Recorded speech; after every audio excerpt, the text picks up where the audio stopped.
আমাদের জীবনটা অনেকটা আয়নার মতো। আমরা যেমনভাবে এর সামনে দাঁড়াই ঠিক তেমনভাবেই প্রতিচ্ছবি দেখতে পাই। আধুনিক জীবনের ব্যস্ততা, প্রতিযোগিতা আর অনিশ্চয়তা মাঝে আমরা প্রায় হতাশ হয়ে পড়ি। কিন্তু জীবনকে সুন্দর করার চাবিকাঠি আমাদের নিজেদের হাতেই। আর তা হলো ইতিবাচক দৃষ্টিভঙ্গি।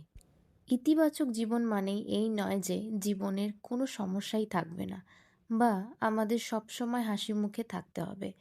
বরং এর প্রকৃত অর্থ হলো যে কোনো কঠিন পরিস্থিতিতেও নিজের মানসিক ভারসাম্য বজায় রাখা এবং সমস্যাকে আঁকড়ে না ধরে সমাধানের দিকে নজর দেওয়া।